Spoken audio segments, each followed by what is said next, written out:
everybody, welcome in. Welcome also to another episode of Split Screen. We are joined by these two lovely gentlemen, as you can see from the frozen image. John, you're probably celebrating. The one's moving. I say, John, you're celebrating on the inside. I just know it that your partner in crime's not here this week, so a little under the weather. He's out of here. Yeah, we felt like, hey, we're gonna do it without him. Regardless, the show must go on because that streak that we always talk about is still in effect. That's right. Ride or die. The wheel keeps turning. That's right. But today I'll go through some quick things, what we're going to talk about today. Then we'll hop into some introductions, see how you lovely guys are doing. So we've got some next Xbox details coming exclusively from Windows Central and Jez Corden, which is going to be awesome. We have Nioh 3 thoughts, 10 hours in roughly. That's going to be from me, as you can see from the background. Some hopium that we're going to talk about, John. And then maybe some state of play reactions, or maybe not reactions, but maybe a state of play predictions that we might have for Sony's state of play coming here on Thursday. As we record, it is February 10th. This is Split Screen, and we're going to check in with John. How we doing, man? How's it going? What you been up to? I see the background, so you might have something to kind of update us on your content journey, if you will. Absolutely. Yep. We let's see. As of recording today, we launched back into News Tower, so we are very excited about that. I finally researched and learned the game and kind of understand what I'm doing now, so I don't feel stupid while I'm playing it. I have an idea of what I'm doing, and it's fun to play a game completely blind. Yep, I agree. It is fun, but is it fun for a consumer to be watching somebody absolutely have no idea what they're doing? I don't know that. So I had that hard time with News Tower because I'm like, I have no idea if I was the watcher, would I be interested in watching somebody just, well, I don't know what I'm doing in this. So I had to pause on that one, but we are back in News Tower and doing a great job, I think. So I'm very excited about that. And we got a new game in the docket now. We've got the tailor simulator. So I have opened up my own tailor business. Got customers coming in. They order their t-shirts. I have to buy the fabric. I buy the thread, and I have to cut it and sew it for them, and then call them back on the rotary phone to get them to come pick it up. Very simple game. But a lot of customization of the video. No, I don't have to do that yet. Maybe I do, but not at the beginning. Not yet. Very simple at the beginning, just like cutting t-shirts and sewing them together. Yeah. So, and it's very, very forgiving. So when you're cutting the fabric, it gives you like an outline, and you just move the mouse along the outline. But yeah, I just like, you could just do that with the mouse, and it doesn't mess it up at all. So I'm like, well, that's good. It's very forgiving in the accuracy. T-shirt looks like shit. Exactly. I didn't order this. I'm not paying for this. I didn't order for strips of fabric. So you have to barter with the customer. So the customer comes in and they order what they want. They're like, I want this green t-shirt, and you have to bargain with them a time meter and then a money meter. How long will this take you to make, and how much will you charge for it? And they come in with an opening amount, and then you adjust the sliders to what you want. So it's kind of fun. You barter, like, oh, this t-shirt's going to take me 25 hours to make, and then it takes me like 1 hour because they're my only customer. So it's like, all right, I got plenty of time here.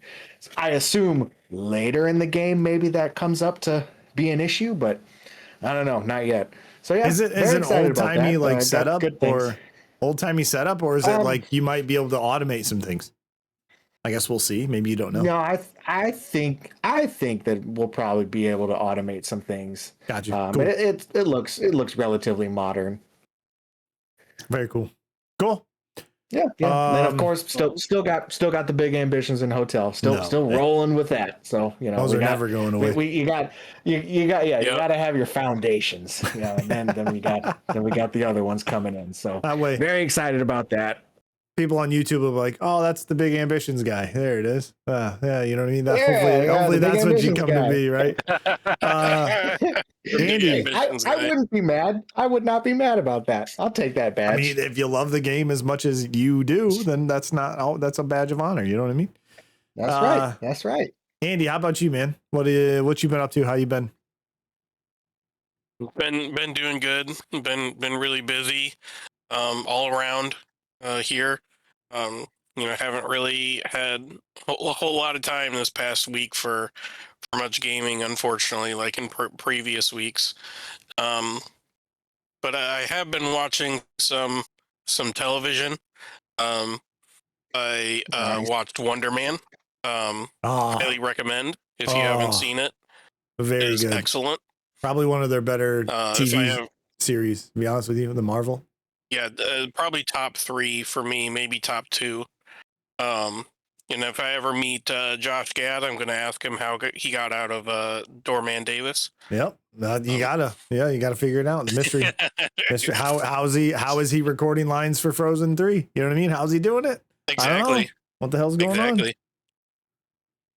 Somebody who's never seen that and has no idea what you're talking about, that is a very confusing joke. I'm sure that was a funny one, but with no context, I got nothing for you. No context. You're like, what if the you hell? want context, watch Wonder Man. I know who Josh Gad is. Watch the Waterman. That's good. Oh man, Wonder Man. Wonder Man out of the Waterman. It's good. It's very football good. Game. There was a football game this weekend too. Did you watch that? Nothing good to say about it. The Patriots lost. That's the best thing I can say about it. There you go. Yeah. I always root for the not Patriots, so it was good for me. We had Riley Mills with a sack, and we had Julian Love with an interception. Notre Dame represent on the Seahawks. So there you go. Yeah, I got to shout out my wife though. I got to shout out my wife as the Michigan State fan. MVP Kenneth Walker, Michigan State alum. What a wild team, right? Like you look at the roster, you're like, what? Yep. What? Yeah. But sometimes that's it. That's just it. It's just what it is. If you would have said a year ago when Sam Darnold was wearing a Vikings jersey, and he had them in a good position, and you were like, Sam Darnold is going to be a Super Bowl champion next year, Vikings fans would have been like, hell yeah, we're going to win the Super Bowl. And it's like, but imagine telling he's not going to be the New York Jets, Sam Darnold, that he's going to be a Super Bowl champion in X amount of years, right? No. Sheesh. You're right. Crazy stuff. Good for him. Yep. Good for him though. Yep. Love that. Gotta love it.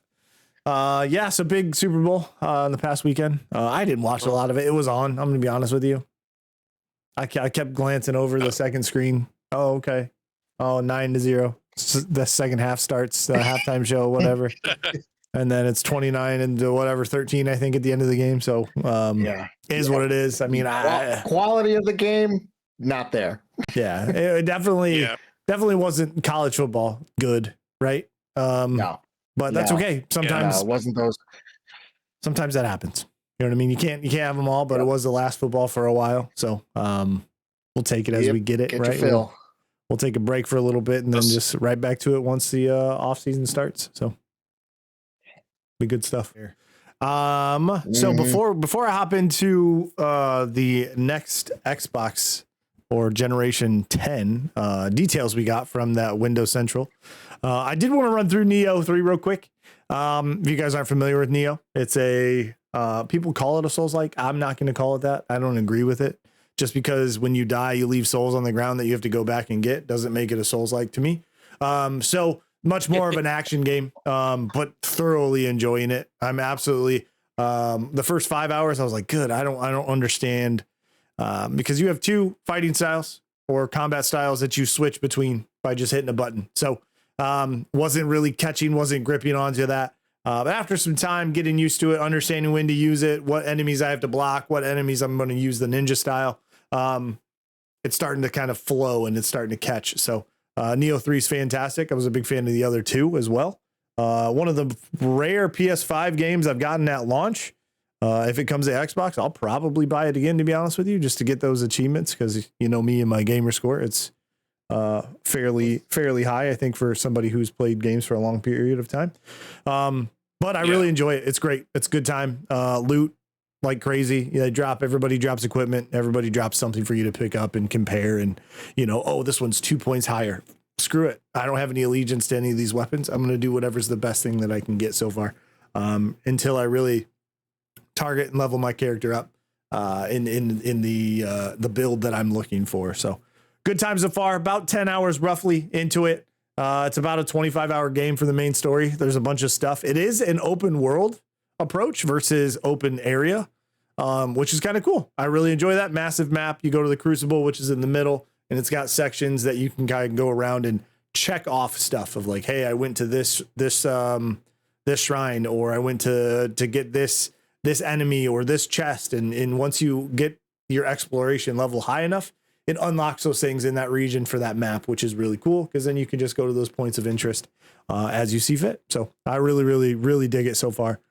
But let's hop into the next Xbox details. This actually is going to be coming from, it's a Twitter post from Idle Sloth, just because it kind of highlights the bullet points of what we're looking at for the next Xbox. So I'm going to run through some things here. Maybe if there's something that interests you, please stop me. I'm going to keep going as best I can. But if there's something that you want to talk about or give your take on, I might stop and ask a question or two. But Xbox Gen 10 details. Microsoft's next generation Xbox is the company's most ambitious and risking gaming platform, built as a Windows 11 gaming PC with a TV optimized console-like interface. So you're going to get that handheld experience that you get from the ROG Ally X and those kind of things that allow you to fully do that. Some keys here. It supports full backwards compatibility for all Xbox One, Series X and S, 360 and OG Xbox games. Stop you right there. That statement alone, I think, is pretty big. Supports full backward compatibility. So there is a little bit of. Is there a caveat? Yes. The caveat is full backwards compatibility means what is already currently active as backwards compatible.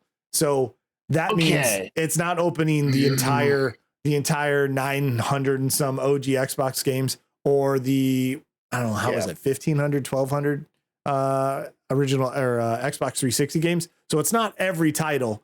It is the ones that are currently backwards compatible with the current systems and that current ecosystem. So that's something I was going to touch on, which is an awesome. You hear full backwards compatibility, you're like, holy shit, everything has been unlocked. I can just do it, which is not the case. Just there's an asterisk. Yeah, due to licensing stuff, right? That's really what we're looking at. That's why you see things, they don't get backwards compatible, because it's been 10 years. The music in the games don't work, or they don't have the license to that stuff. So that's really what the pull is from there. But still good news that backwards compatibility, I think, is continuing.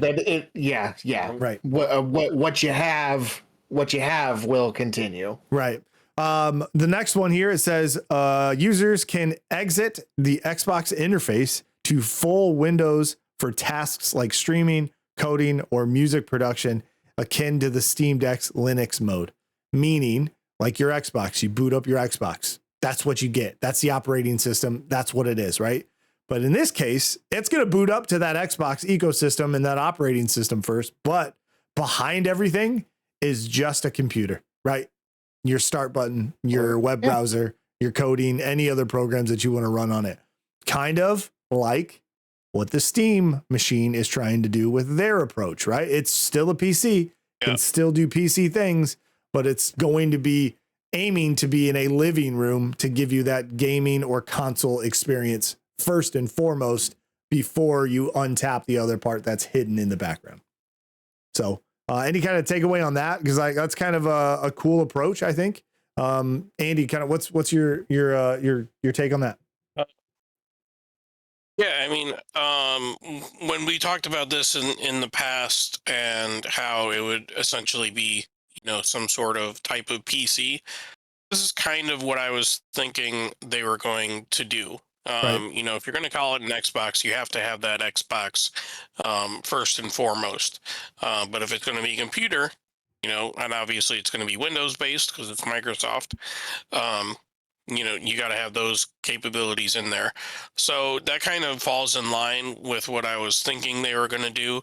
And I think it is smart, if they're going this direction, because, um, you know, price wise, it may be on the more expensive side, but, you know, depending on what kind of gamer you are, what kind of person you are, you may not use that PC mode, that much. You just want that Xbox mode. Um, but having all those capabilities is great. Right. I agree. John, you kind of in the same boat. I mean, we've already talked about what is the use case for something in maybe your position, right? We've talked about not necessarily full blown, not as into it as you used to be. Obviously time becomes less and less as, our lives get busier, but it sounds like a cool idea, but not something that probably makes you think, oh, I got to get one as soon as I can, kind of a thing. Right. Yeah, it absolutely does not. I mean, shoot, my series, I got that launched in 2020, right? Yes. Yeah, late 2020. Yeah, I didn't get my series until 23 at the earliest. Right. I think maybe 24 actually. I don't know, 23 or 24. My wife got it for me for my birthday. And I really wasn't even expecting that. My Xbox One was fine, but then she got me the series. So, I'm in no hurry to get anything on launch day anytime soon. I do remember when you finally launched your Minecraft, because you were deep in it at that point. When you launched Minecraft on the series, you were like, oh my God, it loads so much fast. You were just like, I know it's just Minecraft, but you were like, holy shit. You can clearly see the difference going from an Xbox One to that stuff. So. Yeah, absolutely. That was cool. Now, when I will say, not everything that it offers is up my alley. Right. So it does kind of, it's not a la carte. I can't pick and choose what part of the Xbox I want. Mm-hmm. You're paying this premium price, most likely, for what this is gonna be. But I'm only gonna be using this. You guys remember when the Xbox One first came out, and again, I didn't play darn near half the games with you guys or at all. And I watched Netflix enough on it that you guys made fun of me and called it my Netflix machine. That sounds like, to be honest, that sounds like us. Yeah. That sounds like, that the shoe fits there. That's for sure. So, and when the Xbox One launched, that was $500. So I bought this $500 Netflix machine for the first little while of that console, because I really didn't have a lot of Xbox One games. Right. Yeah. Well, I mean, the launch lineup was limited anyways when that thing did launch. Right. That's true. I mean, you had Zoo Tycoon, right? Probably the only one that would have had any interest for you. I think that was all that I had. I had Zoo Tycoon and Netflix. Right. And sometimes that's okay. You know what I mean? There's still people way out there who are like, who bought a brand new gaming PC and they play Stardew Valley, right? There's nothing wrong with it. Absolutely nothing wrong with it. Yeah. Let's see. Just remember, you didn't pay anything for that Xbox One, John. You used your. That's true though. Kmart I didn't. Yeah. I spent shit. for a. This is when I was working at Kmart, and for the year leading up to it, most of all of my shopping was done there to earn points that ended up being redeemed, and I got my Xbox One for $0. Kmart out there doing it first, right? The point system, that's crazy. But then they didn't make it to the end, right? First ones to do it, last ones to, Well, yeah, and you can say that for a lot of people. The first people to do something don't. A lot of times, we're the first ones to do it, but Dreamcast. They don't do it well. So then other people see, okay, this is what they're doing. We're gonna improve where they're screwing up. Yep, came to the party too early. That's for sure. Some other points here. It does say it supports multiple storefronts: Xbox Store, Steam, Epic Games Store, with ports to PS and Switch 2. I don't know what that means. That is very cool. I don't know, but it's intriguing. It is that title is, I don't know what it means, because I don't know how you do that. right? I don't know how that Yeah. works. I don't understand it, but Yeah. maybe there'll be some more Yeah. details when they This is actually all, announce it. you know, right. This is just an article right now. This is all Yeah. fine and dandy to say all this stuff. I want Right. to see. I want to see a video. I want to see. I want to see a mock-up. Give me some visual on Right. what we're thinking, Microsoft. Right. So I mean they did say at least in the past for a 2027 launch, hopefully. Best case scenario, it was also mentioned by I think the AMD CEO mentioned that the launch in 2027 is they're well prepared to support that. So that's good to hear for AMD because they have that Hello Cat. That must be Floyd making an entrance here. Yep. There This is is Floyd. Floyd. There it is, Floyd. He's Cats. He's Cats like- just don't he care. does this sometimes. He's like, I'm here. There I'm here. you go, Floyd. And There you go, and buddy. he's just gonna launch it. And he's gone. They land Yeah. on their feet. That's what I hear. See Yeah, they what do. else For here. 2027, Mhm. I assume probably most likely holiday 2027. That's usually the go-to, right? The world's Yeah, been that's kind of usually turned when they upside come out. down where it almost doesn't matter anymore. But I think Xbox has normally done that with most of their hardware. yeah, for Xbox. Did the Switch 2, was that holiday or was No. that a little earlier than It was like- holiday? That came out like middle of the year, like summer. It was, yeah, I was gonna say it was Yeah. way early. Sorry, excuse me. That's a Nintendo. It's Black Friday isn't Black Friday anymore. Now it's the whole month of November. So yeah, Well, I mean I'm competing. Like November. Well, let's say Nintendo just does what they want. Anyways, they always have. They always will. that's true. They're like, we're Yeah. Nintendo. We can launch anytime and people will line up to get it. Let's see. I wanted to touch on another bullet point here. The Xbox Everywhere strategy offers hardware choices via OEM partners like Asus for like the Xbox Ally preview. So that opens the door for hardware for them. So I don't know what that means, but maybe that means like upgrades, those kind of things. I don't know. It is a PC at its core. Maybe it is customizable. Maybe that's what that means. Let's see here. It also OEMs like Asus, Lenovo, and Razer to offer a range of Xbox branded devices at different price and performance points. That's always good for different things. You don't just have an Xbox controller.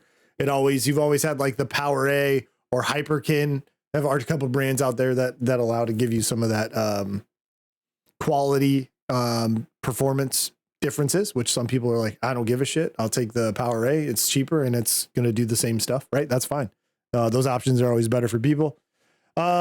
Xbox or Microsoft does plan to own first party Xbox handheld in the future. So to go with that entire ecosystem, probably first party games are going to be ported to Steam, PlayStation, and Nintendo Switch 2. They emphasize cross-play, cross-saves, and cross-purchasing via Xbox Play Anywhere to grow the industry. Xbox Play Anywhere is basically your buy it on the Microsoft or the Xbox store on your console. You also then get it for your PC, and then assuming the future, you'll have it for your handheld once that comes up as well. A lot more people are taking advantage of that, and there's an article that came out saying that there's some kind of increase of sales when Xbox Play Anywhere is applied to a game because it gives you that freedom to be like, oh, I can't do it. I do have my laptop. I don't want to travel with my Xbox, so I can just boot it up, the Xbox store on there, play the game, pick up your save, and go on from there. So that's really cool too. Yeah. Let's see here. Price is uncertain due to tariffs and costs, OEMs for affordability, but the next Xbox may skew more premium, 1,000 plus, while lower end options may persist via partners. Also, Series S support will be extended. So giving people that $399, I think that's what the Series S is at now currently for a new one. I could be wrong. Unless But the cost went up. yeah, so giving that lower entry into that ecosystem always seems like it's going to be an option for them. Let's see here. Echoes the original Xbox vision of Windows in the living room, Surface-like premium ecosystem strategy. So again, shout out to Windows Central and Jez Corden, because they did an awesome job with this article and everything. So if you have a chance, go read the full article. I will put it in the description, of course. But John, you were saying something? When the Xbox One press conference, and all that stuff was launched, and all the backlash, all the negativity, because the world wasn't ready in 2012, 11, when all those announcements and press conferences weren't going on. I feel like it's a different climate now. I feel like now here we are in 2026 reading about some of this stuff, and I think we're a little more receptive to it this time around. I think we were ready. Has finally. Yeah. I feel like we were ready, and Andy, maybe correct me if you kind of feel the same way or not, but I feel like the world was ready for what Xbox was presenting. I don't think they were appreciative of the focus that wasn't on the video games at a video game conference for a video game console. That's what I think the backlash really was. I could be wrong on that, but the meme where it's just constantly TV pieces yeah of it. Yeah, they were pushing TV. Yeah, that was a big part of it. That's right. They also got backlash for the always online thing, and they're like, what if you don't have internet because you're in a rural area? Well, that's what the 360's for. And a lot of shooting themselves in the foot so much. And I don't see anything in this article about no mentioning of always online, because in today's day and age, I think basically most everybody is. But I mean, you can still use a laptop, a computer, a PC, any of that stuff, not connected to the internet, right? But I don't know. But that is dependent on the games and what they offer. If if you have to do server stuff, you have to be connected to the internet. That's just the way it works, right? On Steam, there's offline mode. You can just play offline. If you've downloaded a game that doesn't require you to be online at any time, that can be played at any time you would like. So hopefully this offers some of those same things. It doesn't require you to always be on, especially trying to give you that console feel, right? Which is what I think they're trying to do here. Because that means, I want to take it and travel with it. And maybe I don't want to pay internet at the hotel or the air, or you know what I mean, wherever. So the Xbox One, was basically a rectangle, a VCR. Then the series is the cube. Do we think that we're gonna sort of continue in that direction of just like square, cube, rectangle consoles? The Xbox 360, it had that slim, sleek, curvy kind of look to it. Do you think we're getting away from that? Kind of like fast food restaurants. They all look the same now. They all have that warehouse look to them. That's just the way architecture's gone. I feel like consoles are probably in the same boat. It's just cheaper and easier to just make them square instead of fancy shapes and curves. I think so. I mean, I look at the PS5 and then I look at the Xbox Series X. The PS5 it stands out. It just stands out but not in a good way for me. Oh, it looks it's like a spaceship, isn't it? It's like it curves up, and then there's side plates that twist. So PlayStation they're still doing that. Well, I think they did their PS4 was pretty generic, right? Generic look. The PS4 Pro was then just an extra. So they had the two, right? For the PS4 came out was just the two like stacked on top of each other with a little bit of a up. Curve to it, or I'm sorry, like direction to it. Yeah, slant to it. And then the PS4 Pro was just another layer, right? It was just another layer in there. Give you that third step. You're like, oh, okay, that means Pro. I get it. But you know what I mean? So I do like the way that it looks. If they do go the cube, I think they're going to be very similar to what the Steam Machine is, which is just a square cube box. Very standard with maybe an Xbox logo somewhere, right? I think that's what you're looking at. I think that's the safest route, but I do think you're onto something with it saving them money as well. Yeah, just easier in the manufacturing process to keep it simple. Oh, hell yeah. You're not kidding. Okay, so that's good news for Xbox. That's huge. I know we all are in that ecosystem, have been since the 360. So I've been since the original. Andy, I think you was as well. But the next topic I want to discuss, John, if you could take a deep breath for me, if you could, right? And all that stuff you're kind of taking in, it's hopium. That's what this is. It's hopium at its finest, right? So, this article comes from Kotaku and Lewis Parker. All signs point to a Resident Evil 5 remake after new ESRB listing. Take this with a grain of salt. We've been here before. Take it with a grain of salt, but it is good news to have this direction that we're going in. A new listing for an Xbox Series version of Resident Evil 5 indicates a remake could be on the way.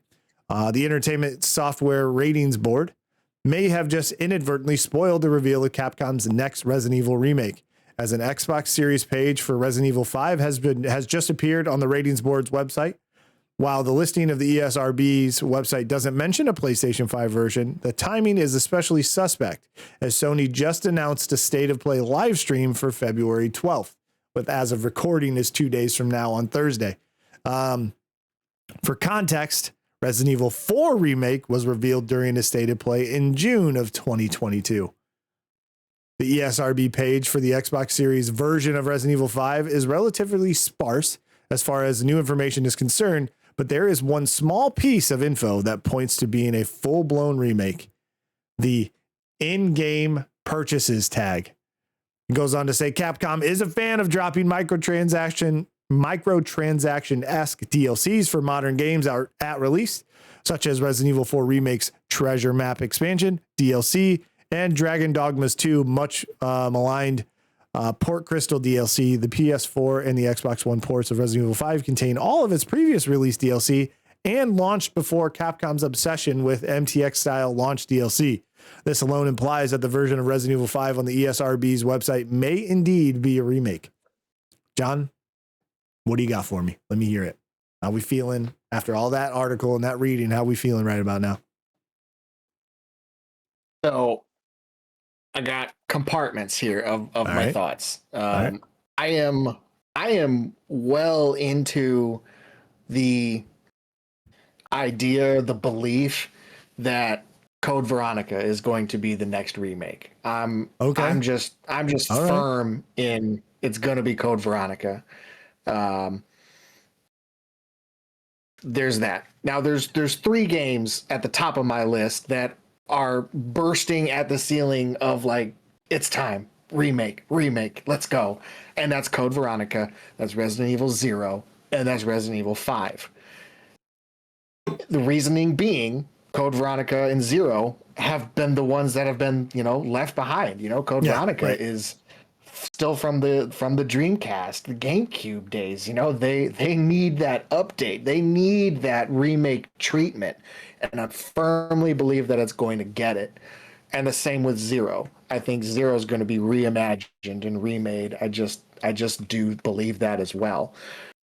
What makes me think that 5 would get it, as far as jumping the gun and putting 5 ahead of those, I would think that it would be maybe Capcom is just full bore and full steam ahead with remaking the numbered games. They did 2, they did 3, they did 4. So they're going to be bullheaded. Now, all right, we're going to do 5. But if they do 5, then I think the precedent is set that then everybody's going to be like, oh shit, that means 6 is next. Don't even waste your time. I'm going to be honest with you. Just if you're give me a chance to play it, let me go back and just play the 360 version, or if it did get an update for the Xbox One. Let me catch up. Yeah. Let me figure out if I want that or not. Yeah. If 5 ends up getting remade, it's gonna really launch the conversation about 6. But I absolutely think there needs to be a hard stop, full stop. Let's clean up. Let's clean up and get Code Veronica and get 0 before we even the Outbreak before games. we even entertain. Yeah, before we even entertain the idea of 6. We need to bring everything else up to the surface. Give me a light gun shooter. Give me a light gun shooter with dead aim. Let's do it. Like, lock it in. You know what I mean? I'm all for it. If you're going to do them all, let's do them all. Let's go. Let's get them all done. Do them all. Yeah, dude. Do them all. So this may add something to you, but I do want to continue in the article here. It does. The ESRB page also lines up with this post from Eva Ladair, who voiced and mocapped Sheva Alomar in Resident Evil 5 on X last month. Quote, got a few fun things lined up for March. Stay tuned, heart. Hashtag Resident Evil 30th anniversary. Also including, curiously, features the hashtags Resident Evil 5, Sheva Alomar, and RE5. So March would be. They're not going to do. Okay, so here's the thing: they're not going to do March. It's not going to be a shadow drop. It's not going to be anything like that, right? It's absolutely not. I would be terrified. Requiem's going to drop. They're gonna let Requiem breathe for a little bit. But that's imagine though. You get maybe RE5 gets announced here. Maybe they wait till Summer Game Fest, whatever it is. Or Code Veronica. I don't really care at this point. Just give me another one. I'm here for it, right? I'm here for it. They've done a fantastic job. Yep. But what if they're like February Requiem, right? RE9, and then they're like November RE5 or Code Veronica, and then they're like now we've got Code Veronica or RE5, maybe the beginning of next year or whatever it is, right? Capcom is officially like they are pretty much firmly already back. They have been Cap gods for a long time, but like they're firmly back if that's like what we're looking at. The only thing missing now is a Marvel versus Capcom game. And if they do that somehow, the whole world will be right. Nothing else will matter. Capcom will be at the top of the list. Everybody can quit their jobs and just play video games. That's the way it's going to be, right? That's just the way the world's going to be if Capcom decides to go that route. But I think it's going to be really, really cool to see, but I don't know. I don't know what that lineup looks like for a healthy flow of RE games and remakes. You've got your new one. When does a remake pop in? All right. Now I don't even want to start talking about what the next RE like 10, if you will, right? Even if they're going to go that route.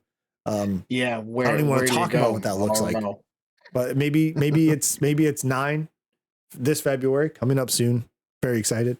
And then it's 2 remakes and then it is, but hopefully they spread it out, give themselves enough time. So there's a continuous flow of content coming out of the RE franchise.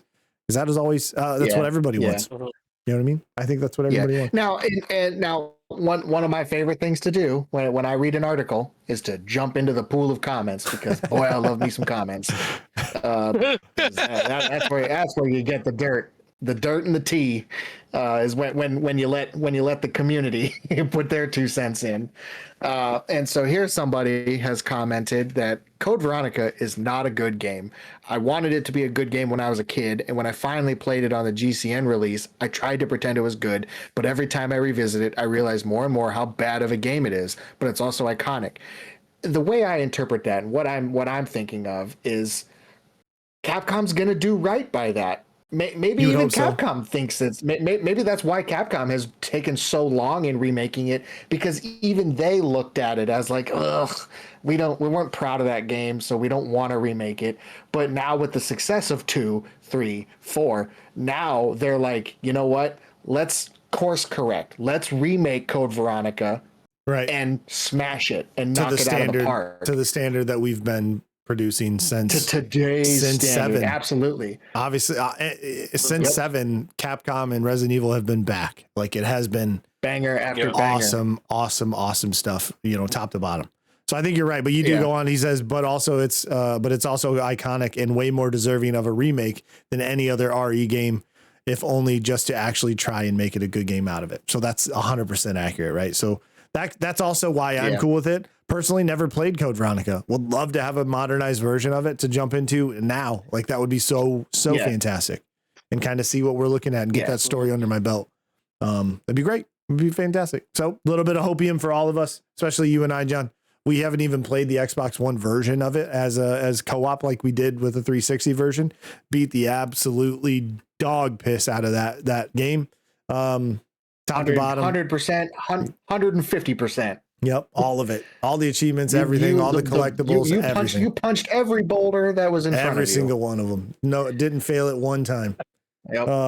Good stuff. Got that complete global saturation. That's right. Oh, such a good game, man. God, I love that game so much. Let's see if we run into.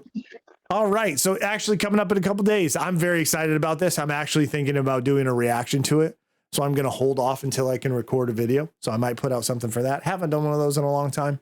This fits in that time where it's going to be in the evening, where hopefully I can avoid the announcements and react to it live and maybe put something up on YouTube. That'll be a good time. But this article comes from Polygon, and this is Ari Naudis. Sony's next state of play this week and it's an hour long, which is quite a bit for a digital showcase, a digital showing of a state of play. Andy, before I get into it, you know what PlayStation's got, you know what they have to offer, you know what games are being worked on. Do you have any crazy predictions of what maybe something that might show up? Crazy predictions? Maybe not crazy, but just give me a wild one.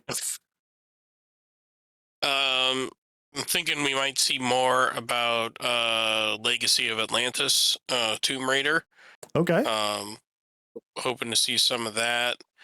And I'm also hoping, and I feel like it's time for Naughty Dog to show more of their game that they're working on, which I'm blanking. Intergalactic. Yeah, Intergalactic. Yep. Got it. Yep. I want to see more of that than just this one trailer they released. So let's throw those two things out there. I really dig it. I absolutely dig it. Go ahead. About how long? It says state of play starts at 5. About how long do these go for? I've never watched. Well, this these one things. specifically, this one specifically, they say is going to be an hour long, and they normally go from 30 to 40 if it's a good one. Okay, that's not bad. That's not bad at all. I was thinking it was like 2 or 3 hours. No, this is very much a video that they've already put together, and they're just going to hit play on. From my understanding, unless there's some kind of live aspect to it, which I don't think it is. I think it's literally just a digital package.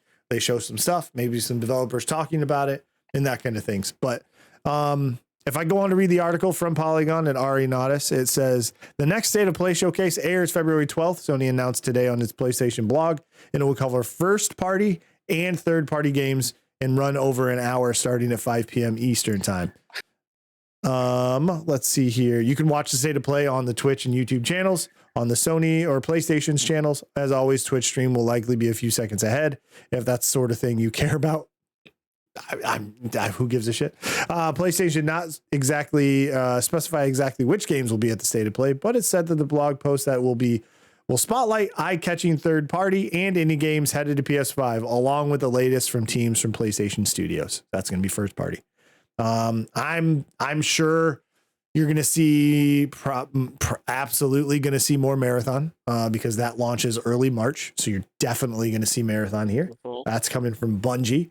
That's their extraction shooter, which I'm more and more interested in as I see more stuff. I know it was kind of rough couple last years for that game in general with all the art stuff and just the direction and the lukewarm response from people.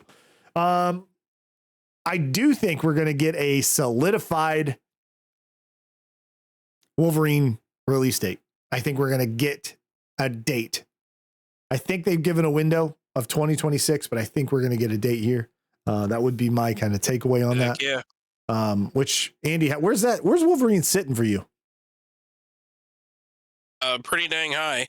Yeah. And if I see more of it, it'll be even higher. Yeah, I mean on games, we did our lists earlier on what we're looking forward to. I didn't put that one on there, but it is on there. It's just, I guess I kind of forgot about it because they haven't really said much. Right, too much kind of about disappeared, it, right? Yeah, for a long time. So we did get a gameplay trailer last year. I don't know where it was actually held. I don't know where it made that debut for that gameplay stuff. I don't think it's going to get the same reception that Spider-Man did. I think Spider-Man is more inviting for people to play. Yeah. Right? Like traversing as I think about, let's just say an open world. Oh, I don't want to say open world because it's probably one location like Spider-Man. But imagine like traversing as Wolverine. You know what I mean? It's not nearly as fun as web swinging throughout the city and between buildings and in really high. You know what I mean? It's not nearly as fun and engaging. So this one's got to be more of a linear story, which will be really, really cool. I think it's going to be bloody. It's going to be gory. It's going to be M-rated. We all know that it's going to be awesome. And those games should be because it's Wolverine. Let's be honest. So hopefully, Devil's advocate here. I love the X-Men. And so that's got me peaked, and I've really never been a Spider-Man fan. So I think that there is a market of, it's probably small, but there's a market like me. No, I think it's when I say when I say not as successful as Spider-Man, because Spider-Man is I think Spider-Man is more of a global. He's an every person superhero. Yeah. Right? Wolverine's more of a all ages. It's easy to like. My daughter's not going to play. Yeah, my daughter's not going to play Wolverine because of what happens in the game.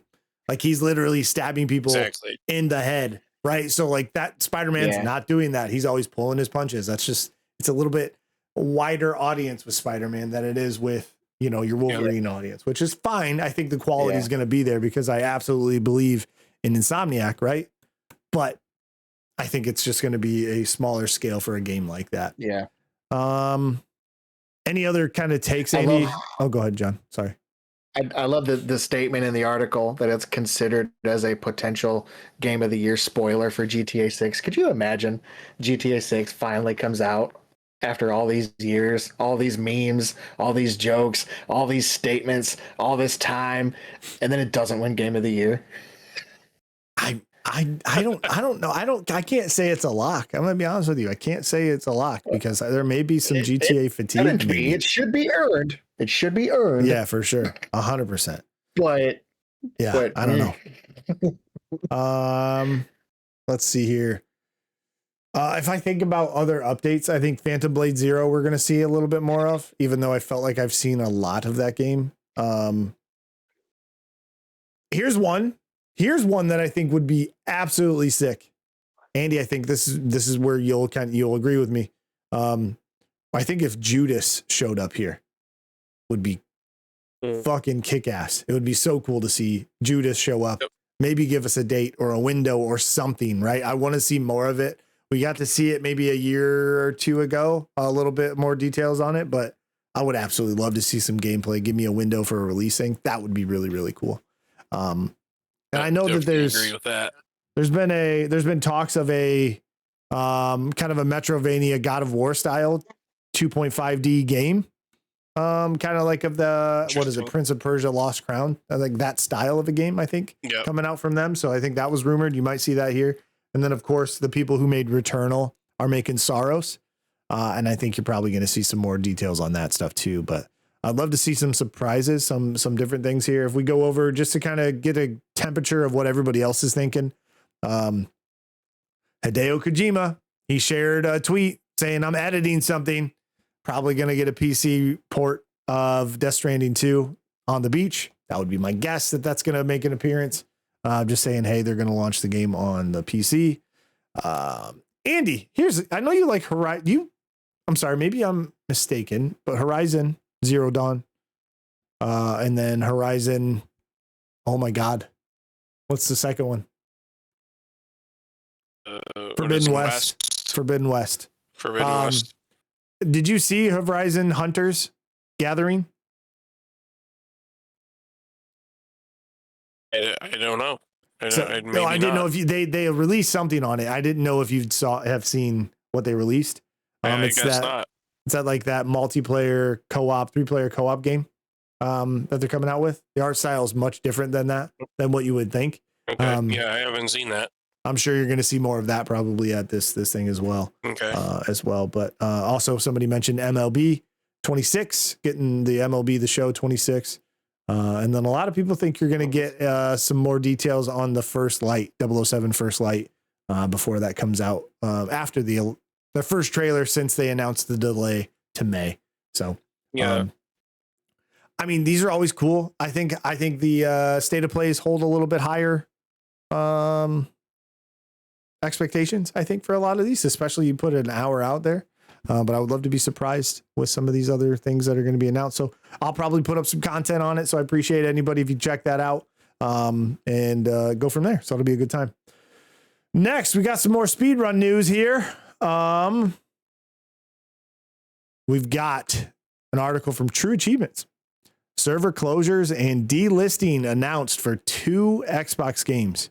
Another week, another round of Xbox server closures. 2K Games has confirmed it's killing online services for 2 titles, including WWE 2K Battlegrounds. Coming to an end for those servers, right? Going to be delisted on, let's see here. More server sunsets are sadly on the horizon, with 2K Games announcing it is shutting down Xbox servers for WWE 2K Battlegrounds and NBA 2K Playgrounds 2 in July of 26. Both games will also be delisted from the Microsoft Store soon. So go out and get your physical copies of those games if you can. Why not, right? I'm going to do it. I think WWE 2K Battlegrounds, if I don't already have it, I'd have to go check. It's cheap. You're going to find a pre-owned copy for less than $10, maybe even $5. So if you're one of those people, it was decent. I played through it and I don't have it anymore. I think I got rid of it. I still have Playgrounds too. Every single time I hear of a game that bridged the gap, the gap year from the 2K series. You had the terrible 2K20. There was no 2K21, so Battlegrounds was like the bridge. Here's some wrestling, right? Even though it wasn't the same. I'm one of those people, though, when I ever hear these articles, whatever version or whatever it is, PS3 game, PS4 game, PS5, Xbox, whatever, if they say, oh, delisted soon, I immediately go out and get a physical copy of that game just because it makes me feel better for some reason. Even if I never play it again, I know I can. Yeah. Right? Yeah, but you can, as long as it has offline. Yeah, as long as it has the offline capabilities where I can just do whatever it is and I don't need to get to a server to do those to enjoy them, I'll make sure I go out and get a physical copy of those as soon as I can, because usually that means price increases for those kind of things too once they're not digitally available anymore. Not a whole lot else for that. I mean, server closes and delistings suck, right? So, yep. And also achievements. If you're an achievement guy or person or lady or whatever, that's usually an issue for any of those online achievements that you may need to get for those. So, just to always think about that. Next, Andy, are you a the Binding of Isaac fan? I have not played that game. This individual, or these individuals for that game, had a new game release, I think, as of today. And it's called Mewgenics, and it is getting really, really, really, really good reviews. If I go to the Metacritic, the cat one, Mewgenics. No, yeah, Mewgenics is what it's called. I'm trying to. It's not popping up. But it's getting rave reviews from what I was understanding. Let me see what it's sitting at. An 89. Sitting at a solid 89 on Metacritic, which is really good. A ton of people in the 10s, sitting at 9s. Absolutely fantastic. 97% positive, which is great. And one review that is mixed, but a lot of people loving this game. The reason I'm bringing this up is because they recouped their development costs within 3 hours. Wow. That's pretty crazy. That's amazing. Absolutely crazy. Sold 152,000 copies in 6 hours, which is bananas as well. I think it's only it's a $30 game or something like that. Currently 10% off, but always love to see that kind of things, those kind of things happen and go from there. Love that. That. Next one, Andy, is more for you, and it's kind of going to be a scary article for you.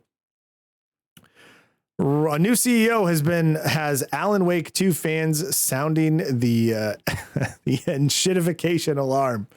Remedy Entertainment's next blockbuster, Control Resonant, is due out sometime in 2026. I noted yesterday that Remedy Entertainment was getting a new CEO. Sam Lake, the author behind the ever-expanding Remedyverse, seemed to approve writing. He very much understands our wildly unique vision of value from Remedy Connected Universe. Or was Lake just trying to get ahead of any potential friction by speaking up for him? Fans quickly looked into Jean-Charles Godchaux's, I'm sorry if I'm butchering that last name, I absolutely probably am, existing resume and became increasingly freaked out. My commitment is to protect what makes it special, deliver exceptional games, and scale Remedy in a way that builds lasting value. He told investors this week. Insert Homer Simpson's drooling, lasting value. So the reason for the scare is this person was previously at EA He headed EA's free-to-play studio, leading Battlefield Heroes among other major successful titles, shaping live service and free-to-play practices later adopted across EA. He also led a sports betting franchise or company. So that's got people, cool. You say AI, you say EA, you're thinking, holy shit, microtransactions. Oh my God. They're going to do something with Ultimate Team. They're going to have an Alan Wake Ultimate Team. You have to buy packs. You know what I mean? We'll see what happens. But also the sports betting part was one of those things where it gets people freaked out. I don't know if that's going to be the case. Hopefully they stick to what they are good at Remedy. But Andy, are you pumping the brakes? You're not going to let yourself get too freaked out. How are we doing here? You can't get too freaked out when it just happened. I mean, you gotta see kind of what how things go down. So I'm sorry. I just read something from somebody else's quote. It says, "In shitification incoming" is how one fan responded on a popular Reddit thread. Another one said, "It's not a lake, it's a season pass." So I fucking died laughing. That's really good. That's really, really, really good. Sometimes amazing. the internet wins. You know what I mean? And then somebody else said that CEO is basically the Herald of Darkness. What is the next game? Max Pay? Jesus Christ, man. Dude, you know what I mean? Just keep them coming, right? But I think I'm in the same boat. I'm not going to freak out too much until we kind of start seeing that shift, which hopefully this guy knows what he has, and what he has is a tremendous universe and a tremendous studio, right? And so don't come in thinking, I need money. Let's get some live service, free to play aspects going. Here we go. Yeah. Right. Because Firebreak, Firebreak didn't do too well, from my understanding. So, which frankly, I'm not surprised. I'm not sure what they were doing with that, what they were trying to accomplish. It's not really their specialty. Yeah, you're right. 100%. And it didn't really have anything that kind of resonated. You were just a guy. Like, you weren't Alan Wake or any of these people. You were a cleanup crew. It didn't. Yeah. Yep. So I wasn't surprised on that. But yeah. Says here in the last part of this article from Kotaku, the leadership change comes 6 months after the company issued a profit warning after live service control spinoff FBC Firebreak ended up flopping. So the CEO's last word says, "We will stay close to players, earn their time and trust, and strengthen our independence in how we build and publish our games while continuing to work closely with partners who have supported us along the way." So great ending. Stop there. Don't say anything else. Don't say value. Don't say anything. Yep. Leave it as it is. End it. Don't say another word. We're good, right? And again, sorry, Andy, this is all for you. Apparently, these speedrunning news, man. But Romeo is a dead man. How's that looking for you? Are you familiar with this? I feel like I saw something about it. It's been a while though. You might need to refresh my memory. I got you. So let me refresh your memory by saying it's Grasshopper Manufacturing is the developer. Okay. Yep. I thought so. And that comes to mind your No More Heroes, your 1, 2, and 3, your Shadows of the Damned, your Killer 7. That's these people. So Suda51, I think, is also involved in this as well. Which is that's his studio. So crazy, over the top, bananas probably gameplay. It's going to be really good. Currently sitting at a very positive on Steam with a 92%, obviously. So that's good. It just came out today. Nice. That's fantastic. It's on my wish list. It is a $50 offer. Something I was not expecting, I guess. Maybe those kind of price tags throw me off a little bit sometimes, but looks really good. It's getting warm reviews. So maybe something that needs to be on your radar for kind of what to look forward coming out here pretty soon. So that is going to do it for. Is it just on sorry, go ahead. PC right now? I believe so. Is it just on PC right now? Yeah, let me check that out. I think Romeo. What is it? Romeo is dead, right? Romeo is a Dead Man video game. Dead. Yes, currently on Steam. Yeah. Mm-hmm. So, I mean, that kind of sucks because I know you're more of a, physical guy. But I'd be surprised if it doesn't at least come out on console. I mean, all later. the other ones have, right? So I think No More Heroes finally came to Xbox and things. So that's always good to see those things coming about. All right. Well, that's this episode. Appreciate everybody for hanging out with us. Thank you so much. If you are ever so interested in what's going on down the line, John's got content left and right that he's putting out all the time. So go ahead and check his channel out right up there at the top left. I think it might be a little cut off, but you might be able to see it, but it is at LeprechaunBomb on YouTube. Got new daily or every other day videos. Are you back to daily? Every other day. Every other day. Very nice. Every other day. Very nice. So go check that out. Oh, go ahead. What you got? Plant those seeds of me going back to daily videos. I mean, shoot, when I have a rotation of 4 games. Oh, it's easy. Yeah. On a 4-game rotation every other day, like today, a News Tower dropped, right? So today's February 10th, and News Tower dropped. The next News Tower episode won't drop for 8 days now. So part of me is like, when I'm playing 4 games, there you go. Maybe I should tighten that window a little bit. There you go. Smart choice. I mean, why not, right? What's the worst that can happen? Yeah. So, just more pressure on me, whatever. Just a little bit of pressure. Hey, Hey, how are diamonds made? Come on, dude. God, let's get it together. Yeah.